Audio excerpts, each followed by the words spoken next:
Okay, folks, let's talk about the Saturn-Neptune conjunction in the sign of Aries on February the 20th, 3 days from now.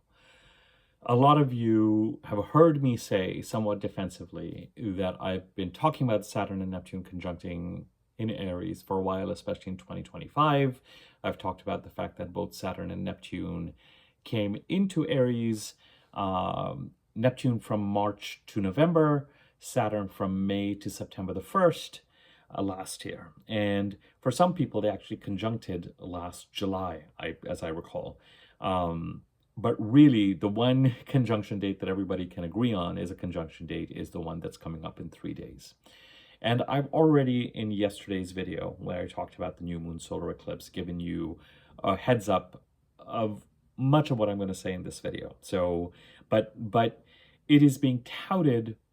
I think the reason why I'm defensive and the reason why I'm irritable about this particular topic is that I get frustrated and even slightly offended when I see deliberately clickbaity content, astrology content on social media platforms. A once-in-a-lifetime conjunction. This conjunction happens every this many years, centuries, Yes, Saturn and Neptune conjuncting in Aries, Saturn and Neptune conjunct every 28 odd years, but they don't conjunct in the same sign every 28 odd years. And I don't know, anyway, I don't even need to go into that because I think that kind of sensational, it makes it seem like there's so much going on astrologically that is intriguing and interesting, and we're closing out cycles and we're starting cycles and we're dealing with eclipses and we're heading into a Mercury retrograde and we've got Pluto and Uranus getting ready to trine each other, and we've got the Saturn-Neptune conjunction, and we've got the Mercury retrograde trining Jupiter in Cancer, and we've got, anyway. But let's go ahead and have a conversation about this particular conjunction. Also, for a lot of part of 2024 and most of 25, as far as I'm concerned, Saturn and Neptune have been conjuncting. The actual date of an aspect, as I've mentioned to you, in my opinion, matters less than when the planets are within 5 degrees of approaching that particular aspect. And certainly for most of 25 and into 26, Saturn and Neptune have, for all intents and purposes, been in a conjunction. That conjunction becomes exact in 3 days as Saturn moves ahead from Neptune, because Saturn is the faster moving planet. But it's not as if we haven't been under the influence of this conjunction for a year and a half. And most of the conjunction and the impact of this conjunction occurred in the sign of Pisces. The conjunction is exact in the 1st degree of Aries, but for most of the time that Saturn and Neptune have been affecting each other closely within a 5-degree orb has been in the sign of Pisces. And so we've talked about it a fair amount. Let's start the discussion related to it. The first thing I want to say is, as far as understanding Saturn and Neptune's conjunction together, by all means, look at your experience with Saturn and Neptune conjuncting each other in the sign of Pisces for 2024, 2025, until February of 26, especially 2025 and 26.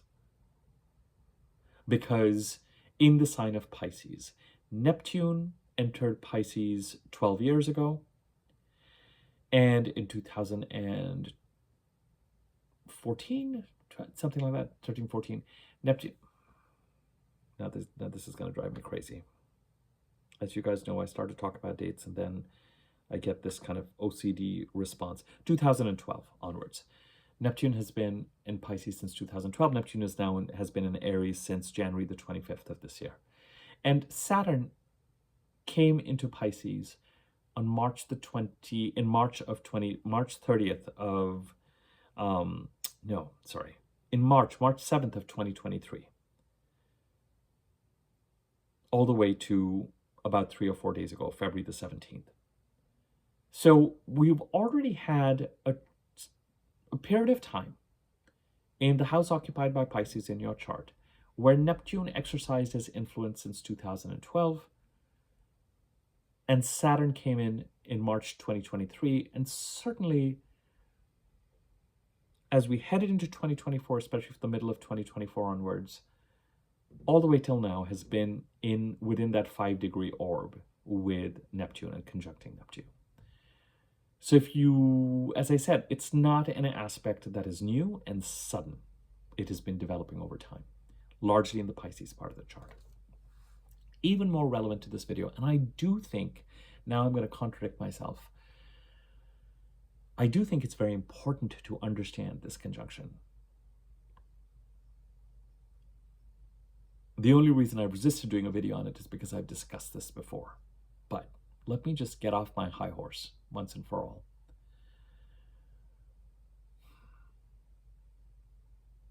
In the Pisces part of the chart, Neptune came in first.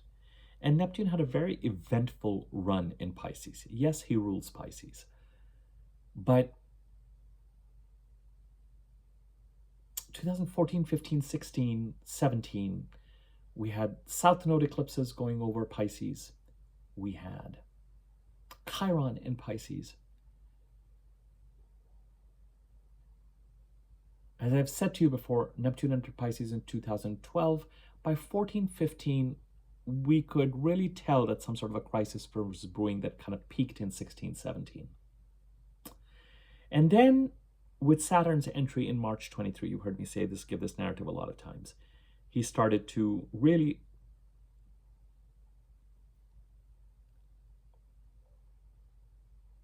wanted us to stabilize this Pisces part of the chart based on whatever happened during that crisis. In my opinion, and I will fall on the sword for this, at least based on what I know right now, Saturn and Neptune are the two planets I most associate with spirituality. Spirituality has turned into a very broad, kind of blunt word. But with Saturn, it is about the spirituality of manifestation and creating our lives and results in the 3D realm. Consequences of actions, consequences of intentions, karma.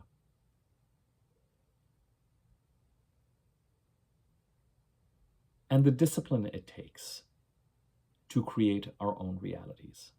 With Saturn, I will say that as those of us who had a few rotations or revolutions, I should say, around the sun, know that things happen in our lives that feel strangely fated, that we can't explain.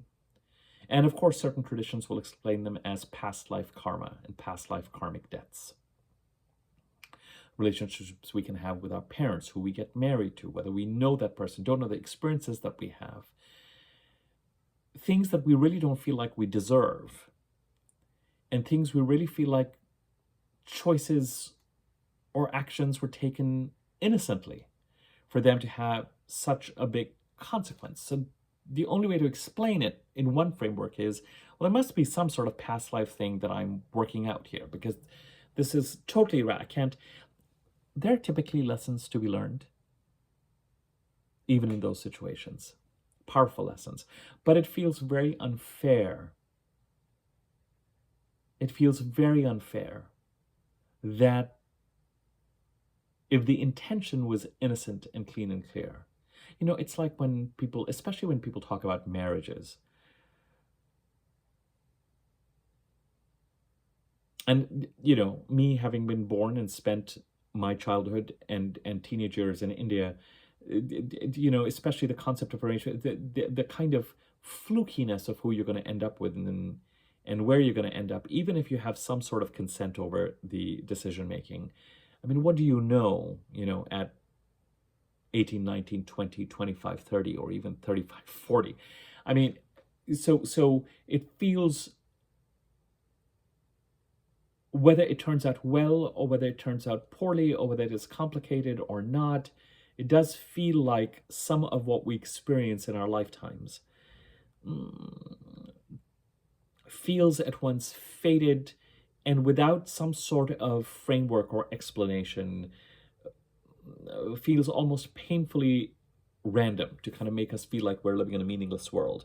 And depending on who you are and what your beliefs are, you may be very comfortable with that idea of living in a meaningless world or want to seek meaning around it. But Saturn, insofar as, for our purposes, influences and rules karma, also has a tendency, in my opinion and experience, as he transits particular houses in our charts, to bring those karmic debts to the surface and to let them play out, to make them play out. I find that in all those situations, there are lessons that we're here to learn, but that is the whole framework behind the karmic debt idea. That there's something we're here to learn from this experience, something here we're meant to incorporate. It could be a lesson in boundaries. It could be a lesson in how to make choices. It could be lessons in riding the right horse. It could be lessons in trying to affect life on this planet through our lessons and through advocacy to ensure that where from a human collective framework perspective we've got something wrong, we can move towards making it right. So Saturn's spirituality, particularly in the realm of self-discipline, wisdom, maturity, Saturn transits often are easier to deal with as we get older. They're always a little hellish.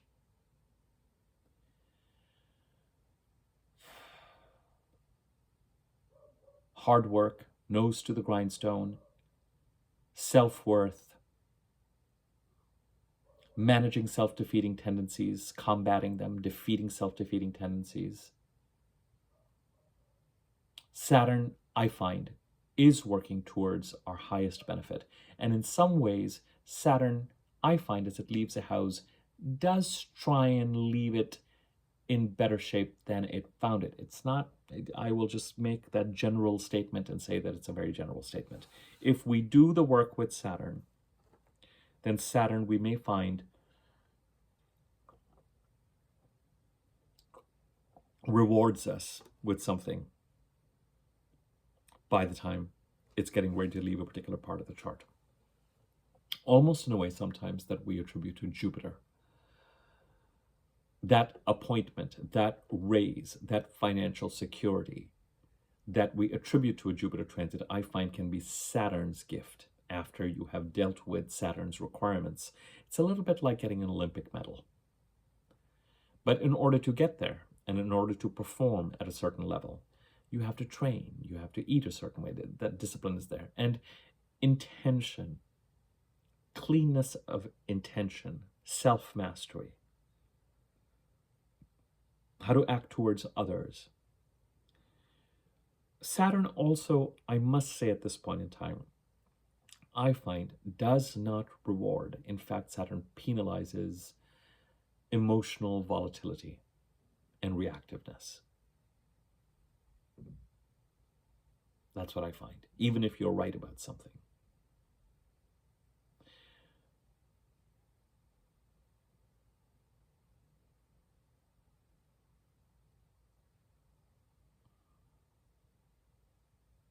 Winning is a strategic thing for Saturn, and I'm not even sure that that's winning or being strategic are necessarily the right paradigms for Saturn, as much as it is a question of self-mastery,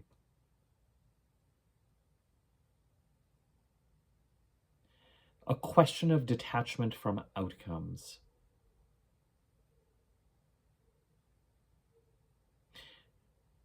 Everything to do with Saturn's influence can sort of be described by the word yoga or yog, to yoke. To yoke, the idea of yoking the animals that are driving your chariot so that things are balanced in the right kind of control. Not yoked so tight that you can't move, but not so totally undisciplined, that they're leading you in all sorts of directions. Setting boundaries, taking the right action, doing our best with the best possible intention and with presence, and then detaching from the outcome. Easier said than done, but that I find is what Saturn works with us on. And Saturn is also very often, learning lessons is very much part of it. So Neptune, being the other spiritual planet for me, is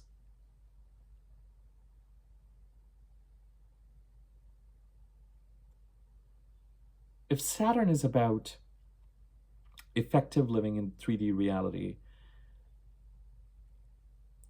traditionally, planets are kind of pitted against each other as opposite entities, the Moon and Mercury, the emotional and intuitive versus the rational.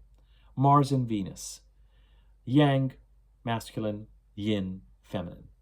Jupiter and Saturn, the benefic, good luck planet, and the challenging, austere, difficult planet.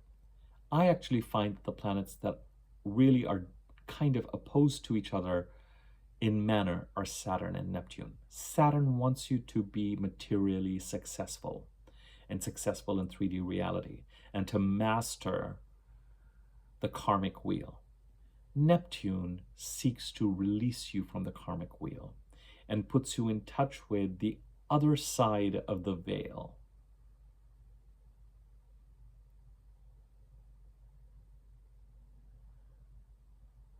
Where he tends to make us aware that there is something more than this Truman Show-like framework that we are operating in. And as I like to say with Neptune, that nobody and nothing is ours. So why are we being so acquisitive? And from that framework, Neptune connects us to an awareness of how we are all connected to each other, how we are part of the same whole, W-H-O-L-E, how we are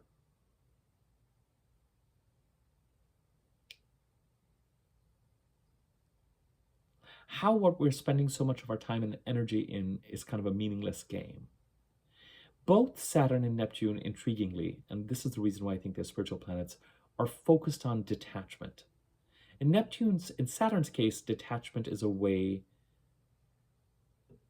to be successful in 3D reality.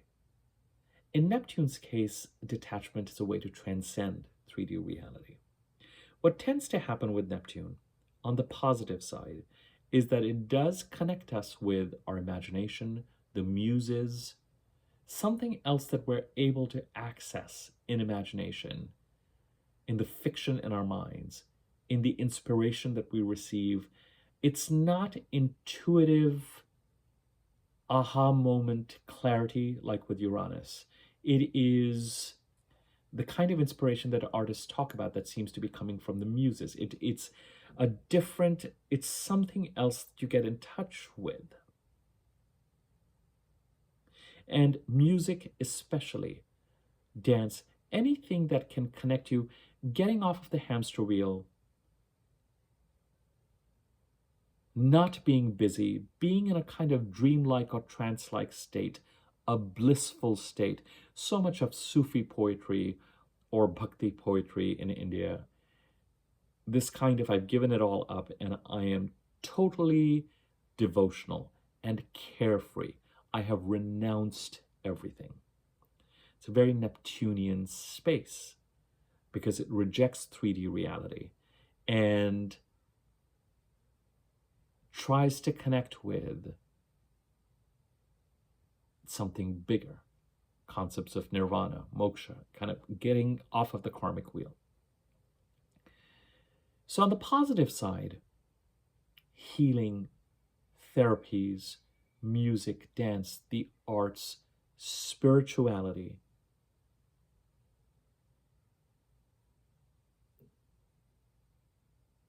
letting Source connect with us,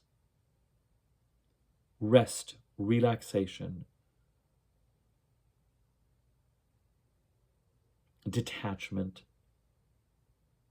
knowing when to let go of things, are all positive Neptunian influences. On the more challenging side, Neptune does, just as Saturn demands that we get a hold of things and craft them and make them and create them, Neptune has a tendency to make us. It has two effects. One, it tends to make us conflict averse, action averse. I'm just going to let this be. I'm just going to let this play out. I'm just going to let this happen. On the other hand, Neptune has a very good way of, good is a very weak word.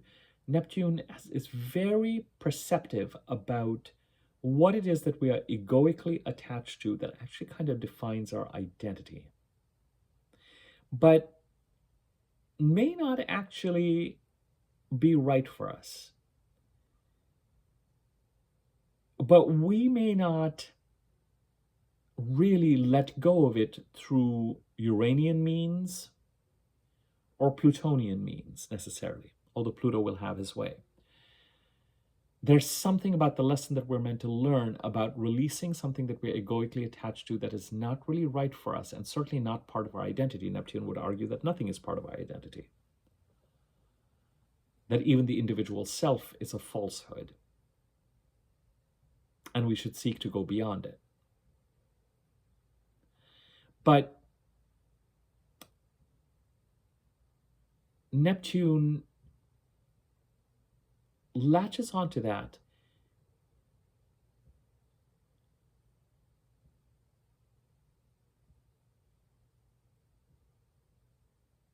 and removes it.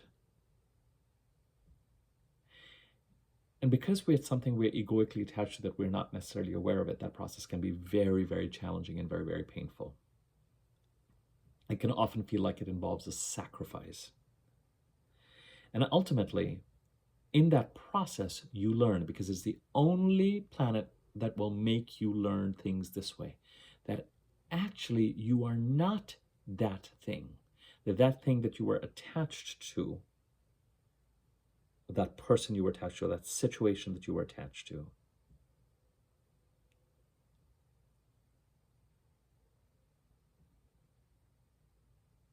that you are different from that you're more than that you are not that in itself was limiting, that it was not completely right, and that ultimately nothing and nobody is yours anywhere, and we're all ending up in the same place. So what is the big deal?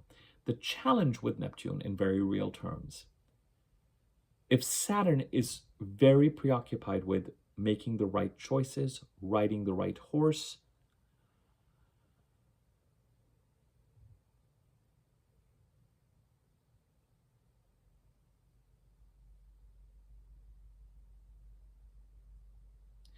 Neptune is, and Saturn's also preoccupied with us setting boundaries.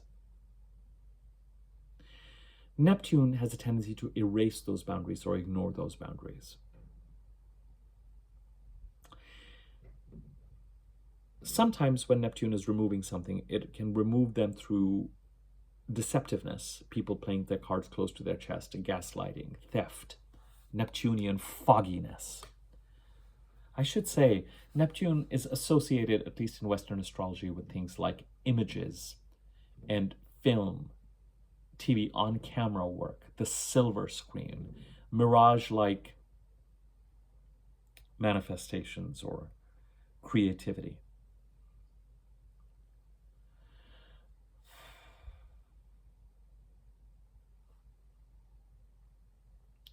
Neptune goes through Pisces first. Since 2012, Saturn comes in from 2023 and says, those things that have been vague, that are troubling, that are problematic, that feel like they constitute loss, but are not clear. Saturn says, let me make them clearer. Let me bring them to the surface. Let me let you process what you have done to contribute to the situation. Always difficult. Let me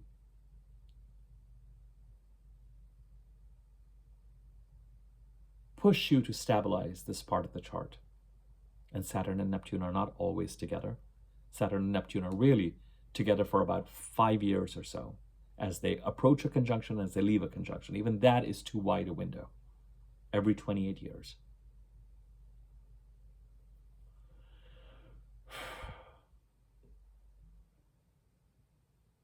But Saturn also encourages boundary setting. Now, depending on which house Neptune is transiting, either you could be the one who's being Neptunian, or other people could be the ones who are being Neptunian. Whether it is by connecting to, manifesting, trying to create something artistic or spiritual or imaginative or therapeutic, or whether it is by playing cards close to your chest and being the seemingly deceptive party.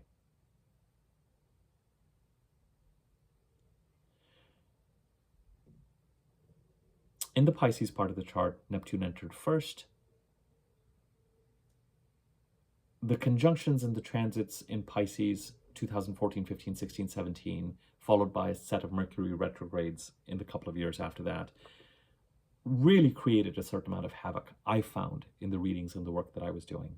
And then Saturn coming in, as challenging and difficult as Saturn bringing visibility to things and demanding that we start to act in our own best interests has been, that really kicked in as Saturn started to conjunct Neptune. And Saturn and Neptune have kind of walked out hand in hand between Pisces and Aries in 2025 and 26.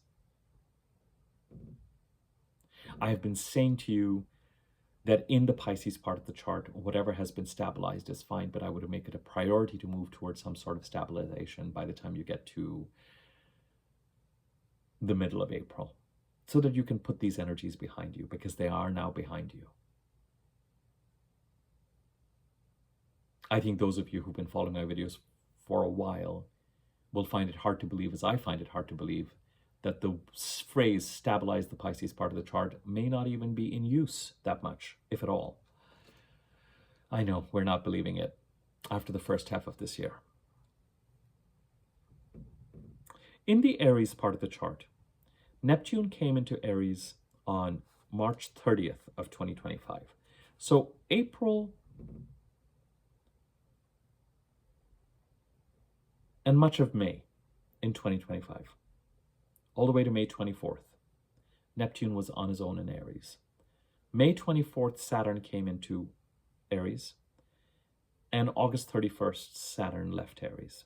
Neptune hung around in Aries till October the 22nd. So Neptune in Aries for April and much of May. Saturn with Neptune in Aries last week of May, June, July, August. Neptune on his own in Aries from August 31st, September 1st to October 22nd. When Neptune was in Aries alone, I want you to think back in 2025. And I want you to look at your chart, identify the house occupied by Aries in your chart to the best of your ability. This is the best that I can do in a general video. I can't brainstorm this with each of you individually on this. This is not an individual reading, but this is the best that I can do. Think about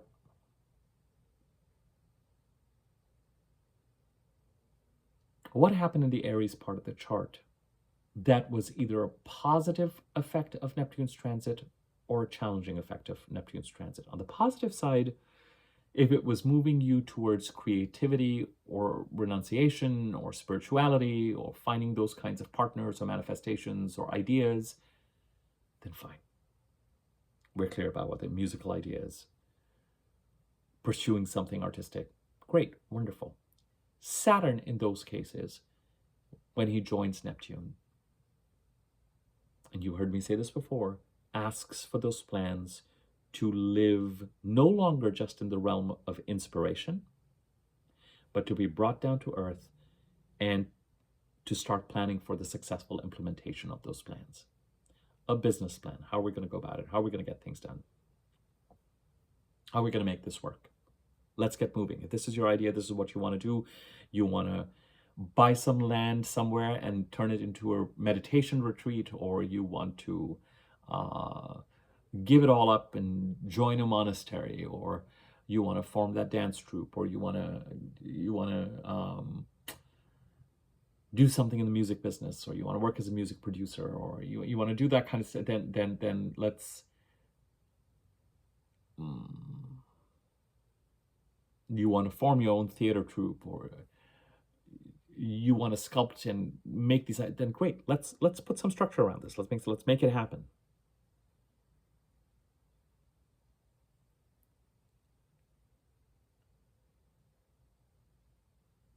If it's a more negative or challenging effect of Neptune, one of three things: you letting go of responsible action in the Aries part of the chart. Number two, and this is what I really find, you underselling yourself in the house occupied by Aries in your chart. And number three, someone being deceptive, or you playing your cards too close to your chest in the Aries part of the chart. And Saturn says, with the first one, let's start to act responsibly and let's start showing up and taking action, as opposed to, I'm so overwhelmed by everything that's going on around me. There's some sort of loss, there's some sort of deception. I can't tell what's going on. I don't know what action to take. I don't even know where to start. It's also smoke and mirrors. I don't know what to do. Really, it's overwhelming, but you've entered this kind of cloudy space with Neptune, where even just breaking it down to the next right action to take, and the next right action to take, and the next right action to take, it's overwhelming and painful enough that even just breaking it into that next step becomes this impossible, dreamlike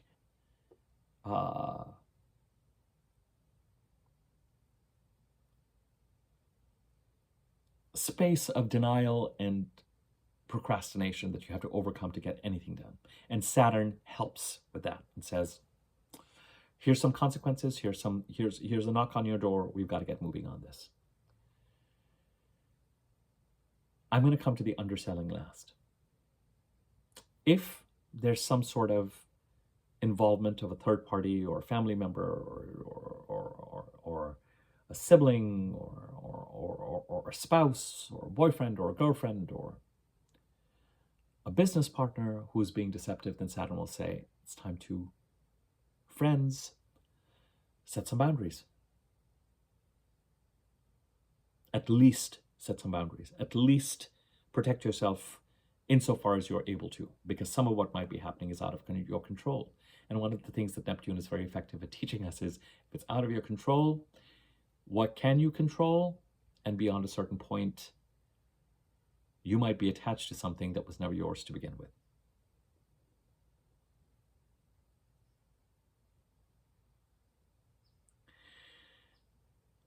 If you're the one who's playing cards close to your chest, then Saturn may say, here are the consequences of that. You may want to show up with greater accountability, cleanness, clarity, be less foggy, so that you're not dealing with the consequences of that kind of behavior. It's the underselling that I typically might see most often. Because when Neptune enters a part of the chart, because we're releasing our hold on the material,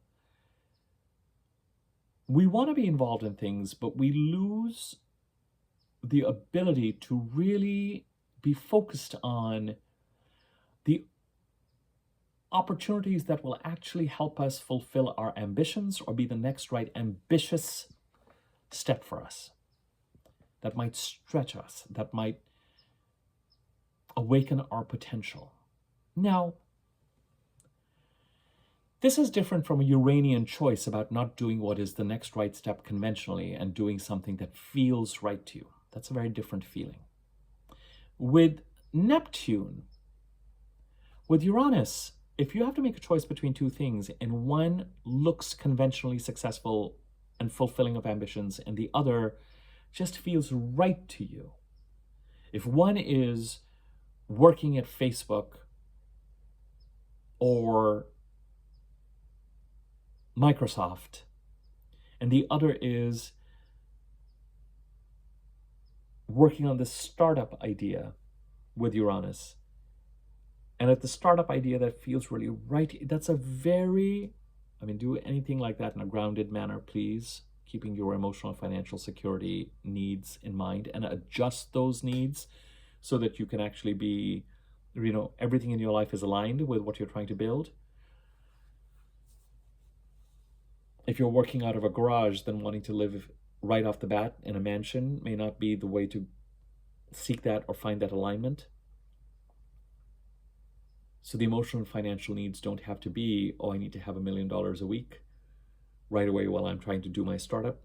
But they can be what they need to be in order to feel secure, in order to keep you on the path of success and not sabotage that success by affecting your well-being and your ability to function. But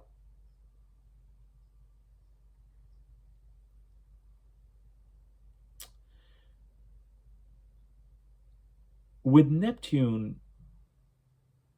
we know on some level that the choice that we're making and what we are entering and what we're taking on is somehow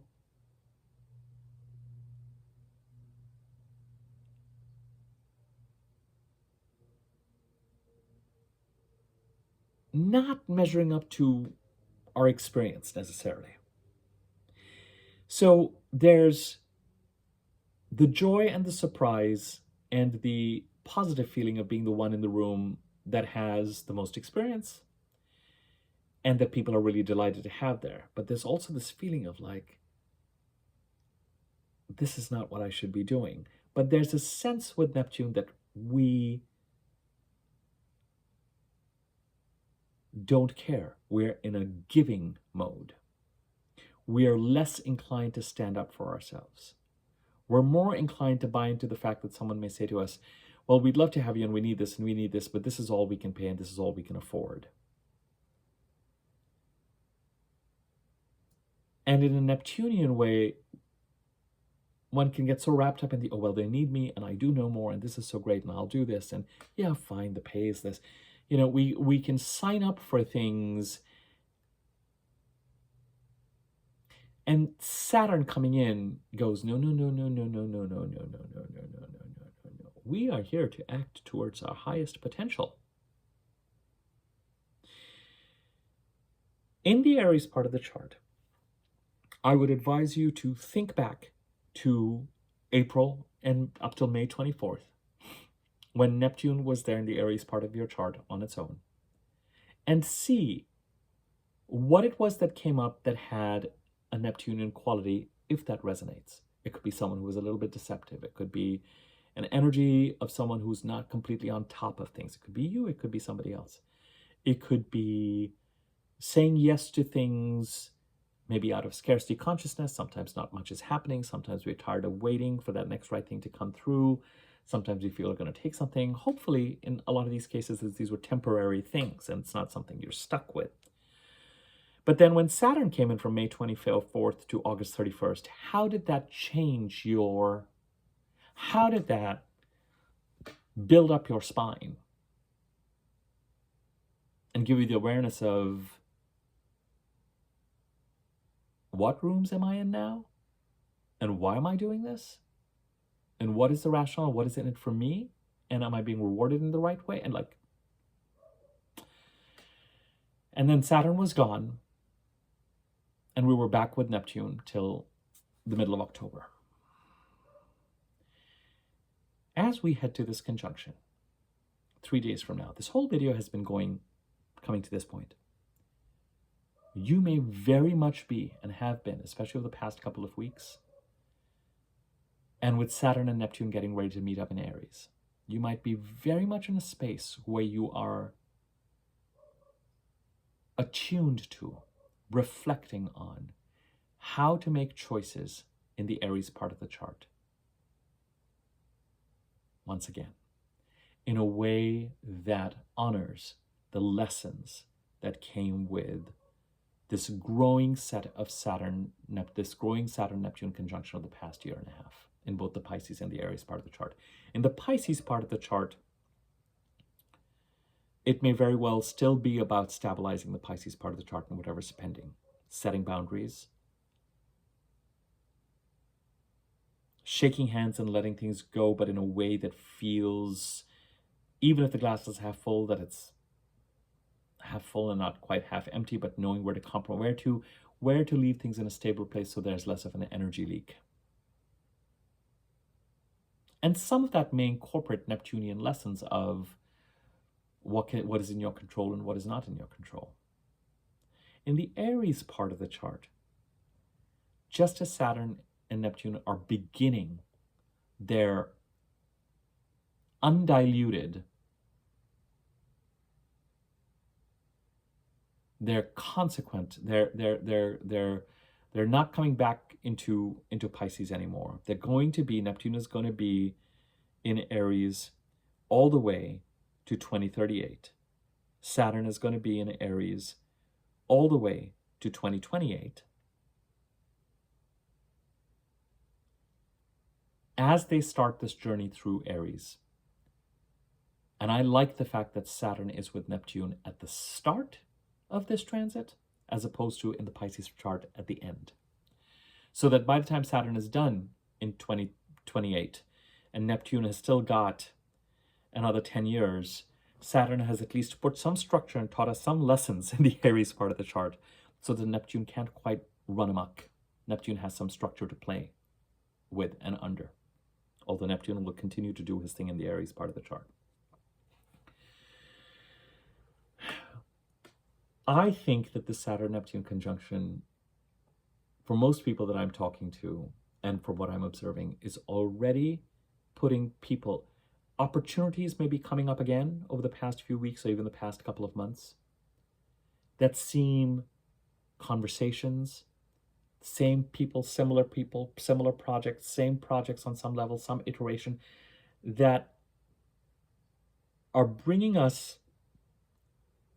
in touch with the lessons related to the Saturn-Neptune conjunction in Aries between May and the end of August of last year. When Neptune is there on its own, we're like, oh yeah, okay, I'll do this, you know. And then Saturn is like, all right, are we learning what we're learning? Are these the rooms we really should be endeavoring to be in? Is this really what it means to be working at your highest potential? Is this what you want to be moving towards? Is this what you want to be creating? I will say this about Saturn and Neptune and Aries.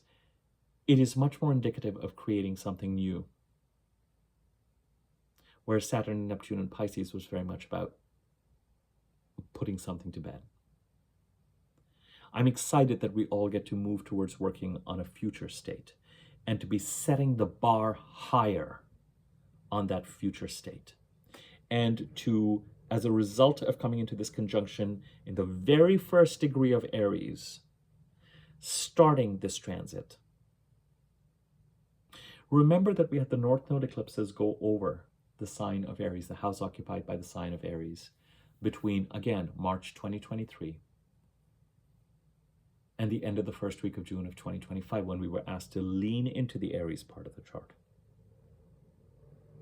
We've had Chiron in Aries. The April 24 eclipse was conjunct Chiron to the minute, not just the degree. It's the North Node solar eclipse. I don't remember the exact day. And now Neptune and Saturn come in, as if to say, whatever it was that you were leaning into potentially, let's build on that. Let's make things happen. Let's have our imagination at our disposal and our creativity and our spirituality at our disposal, but let's make things a success and move towards our highest potential in the Aries part of the chart. And let's have that conversation at the outset. Let us set the intentions right and set our boundaries in the right place as we begin this journey. in the Aries part of the chart, based on lessons we already processed between May and the end of August of 2025.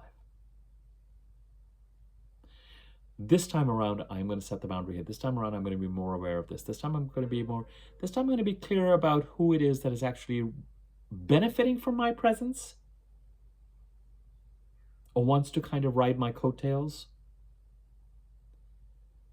or for whom it is a total blessing that I am in the room, or they want my experience, they want my largesse, and I am somehow in a giving vein in this particular thing. But then Saturn comes in and makes things really uncomfortable, just like, oh, I'm being taken advantage of somehow, or I am underselling myself.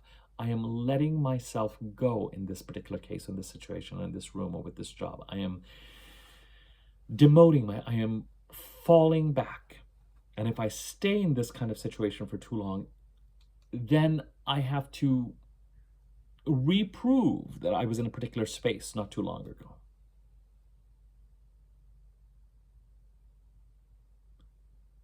So you may, in 2026, have already in January and February had a few inclinations, invitations, crackling in those arenas, but you may be wiser. And if Saturn and conjuncting Neptune is actually getting you off to the right start in the Aries part of the chart, are you riding the right horse? With Saturn, this is a very important question. Are you doing the right work? Are you pursuing the right goals? If you're a high jumper,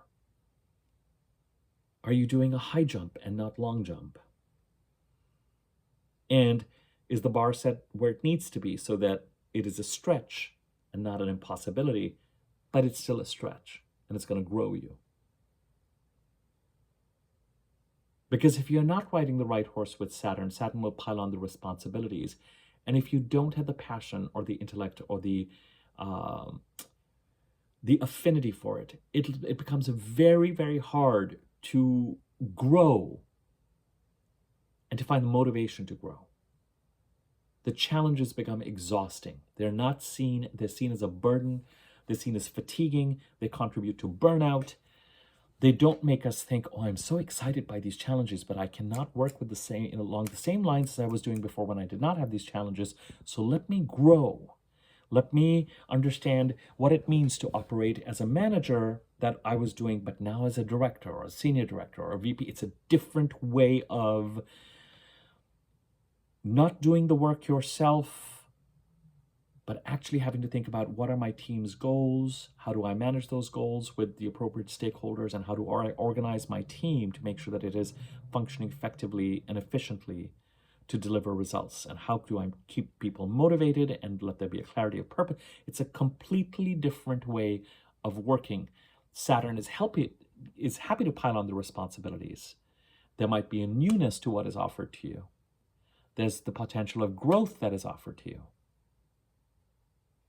But you have to be riding the right horse, and you have to be in a place where you, as the responsibilities come in, you take Saturn's invitation to think differently. How you pass an exam in 10th grade or 11th grade, and how you pass an exam when you're getting your MBA or your law degree or your medical degree, or probably more to the point, getting your PhD, it's a different paradigm.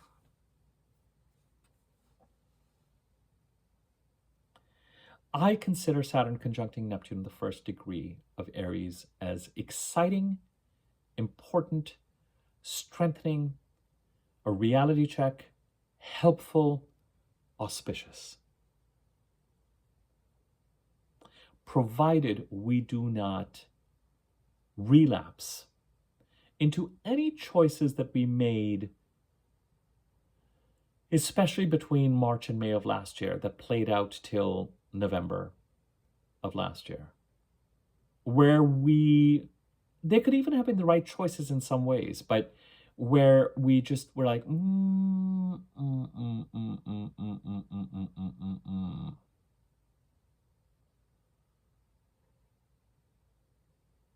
Did I undersell myself? Am I underselling myself?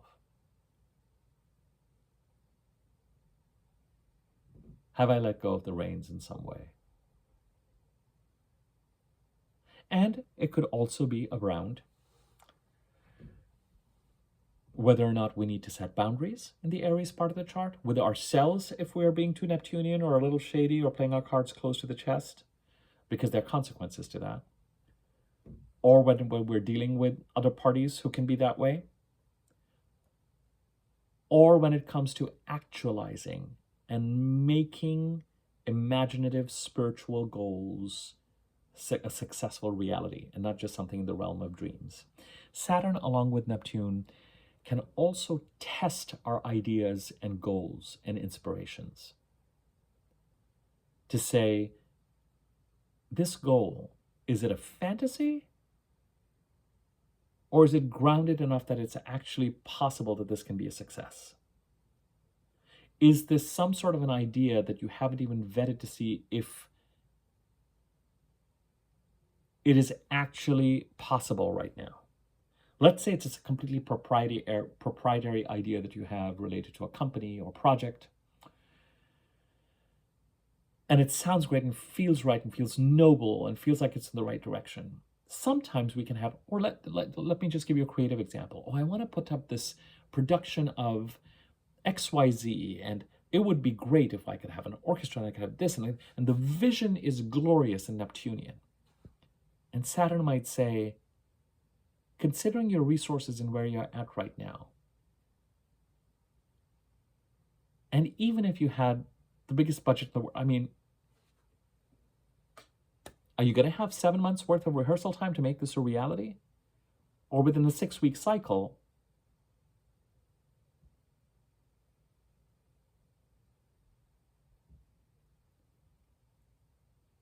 rehearsal and production cycle, what is really feasible?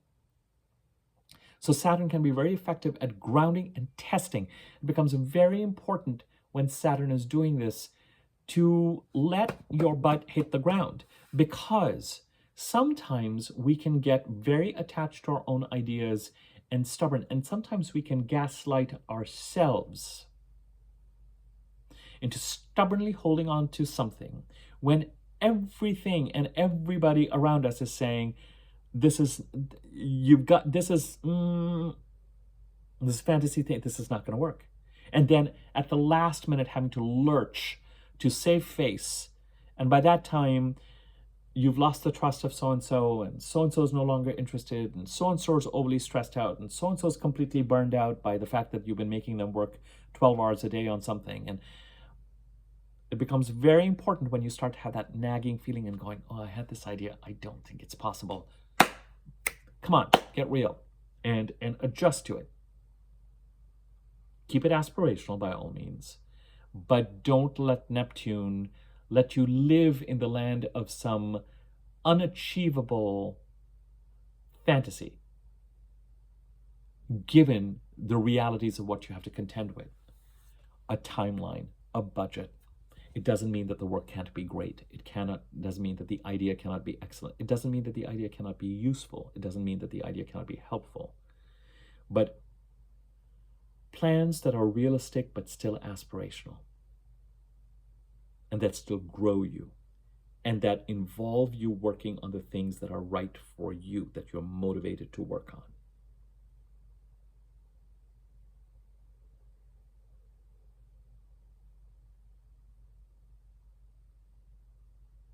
And as I said, I think over the past couple of months, we've had, because Neptune came into Aries again on January 26th. And I think we've already had that knock at the door with some of those Neptunian things coming back and going, more of this? Do you want more involvement with these people or these companies, this, that, or the other?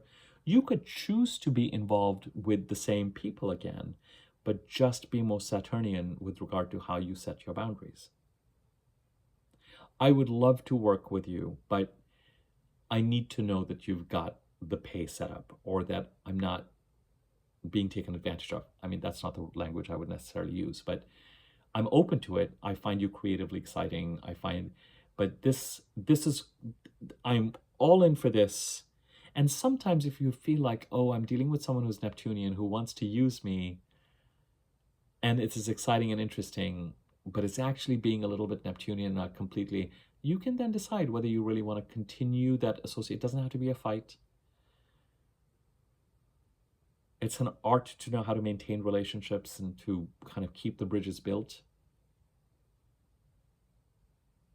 But based on the experiences in 2025, you can also look at certain parties or certain experiences and go, if this were to come up again, or if I would have to work with this person again or this company again, then this is what I would need to have in place. And if I feel like this person really fundamentally does not have my best interests at heart, in making sure that I'm going to be compensated correctly, or that, then it's okay to quietly protect the flame that you're trying to protect. You don't need to share this with this person. Well, what I'm really trying to do is this and this and this. You don't have to share with people who do not have your best interests at heart, but to just gently remove yourself from those kinds of Neptunian places and find other rooms where the Neptunian goals can be honored in such a way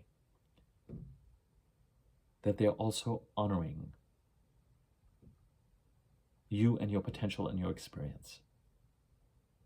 That point I made about making sure that plans and ideas are, when you start to get a nagging feeling that something that you have committed to and declared is about to blow up in your face, no, I will say again, know when to get off a dead horse.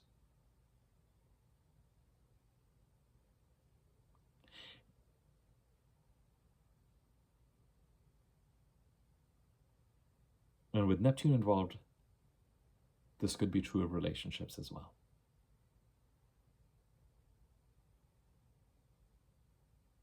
It doesn't have to mean an ending or a clanging shut of a door.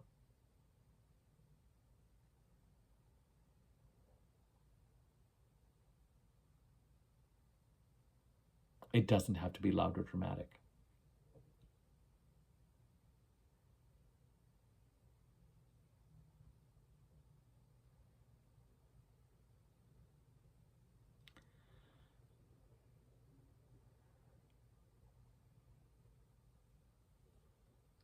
But know when to get off a dead horse. And not to hold on to something because you're going to have to try to make it work. Or once you know, once you have that suspicion, once you have that feeling, even if you just experiment with it one more time, and just like, you know what, or you try and have the conversation and it feels like it's just not going to go, Saturn will make it very uncomfortable for you. I am very happy that Saturn is going to be with Neptune for 2 years in the Aries part of the chart. Let's enjoy the fact that Saturn is going to focus on stability and managing Neptune's energy leaks at the start of the Neptune cycle, because we know how helpful he has been ultimately in the Pisces part of the chart since March 23. But we also know how painful it is to clean up after Neptune, after the fact. After Neptune has been playing havoc for about 10 years before Saturn comes in. Now we get Saturn and Neptune together for the first 2 years, hopefully setting a strong foundation. And then Neptune hanging out for another 10 years, hopefully providing inspiration. It could be with Neptune in Aries that in the Aries part of the chart, we do have to sacrifice something, let something go, only to learn that in that sacrifice and letting go, there's nothing like those spiritual lessons. And only Neptune can teach those spiritual lessons. Pluto will let you know what is for you and what is not for you, and remove what is not for you. With Neptune, the lessons and the spiritual lessons are very enlightening. To recognize who you really are and that you are not that thing or those things or those identities or those attachments is a very transporting in the right way, very grounding in its own way, very powerful experience. So there could be, in the Aries part of the chart, that something needs to be released. But I wouldn't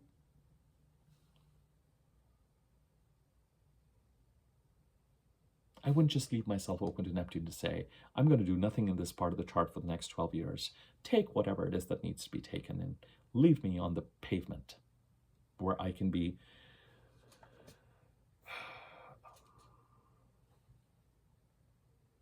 a renunciate, blissfully connecting to and singing out to spirit. Now, if that's your thing and that's a goal for you, then fine. There you go. The Neptune transit is there, and Saturn will say, okay, we're serious about this. If you're serious about joining that monastery, if you're serious about setting up a spiritual practice, if you're serious about, then let's structure it and make that goal happen. But Saturn will likely ask the question, what are you going to live on? And where are you going to live? And what is going to work for you? All right, friends, this turned out to be a much more satisfying video than I thought it would be, and I intended it to be. I hope you get something out of it. Feel free to leave me a comment. Comments, likes are free ways in which you can contribute to the channel to give the video greater circulation. You can hype this video if you think it's useful to others to watch it. And hypes tend to increase circulation on YouTube as well. Subscribe to my channel if you haven't already. When you click on the bell icon, when you subscribe, there's a bell icon. Click the bell icon, the wiggly bell on top. You'll be notified whenever I do new videos. I have one more in the membership part of the channel. That's $6.99 a month. I do rising sign specific content. So I only have one more. The rising sign specific folders already have content related to how the Pisces Virgo eclipses that are active till Feb 27 are going to affect each rising sign, with the exception of Aries rising, and that'll go out after this video. That's the last rising sign for which I need to talk about the Pluto-Uranus trines from the middle of 26 to the middle of 28. Then I will be doing videos for all rising signs for the Aquarius-Leo eclipses. We had the Aquarius eclipse earlier today. Then I will be talking about Saturn and Neptune and Aries for each rising sign. And then I will be talking about Jupiter's transit from Cancer to Leo in both those houses for each rising sign. So we're getting ready to finish up the last for Aries rising. All the other rising sign videos are done for Pluto-Uranus. So that's 2 of these 5 videos. And then we'll do the other 3. And then I'll go back to my normal overviews for each rising sign videos that I do in the rising sign part of the channel. As I said, memberships are $6.99 a month. You can donate to this channel. Donate information on donations, description box below. You can also contribute to this channel by using the thanks button underneath this video monetarily. And I think I will leave it at that. There may be more administrivia that I want to say, but you know, we're over the hour mark and I will leave it at that. All right.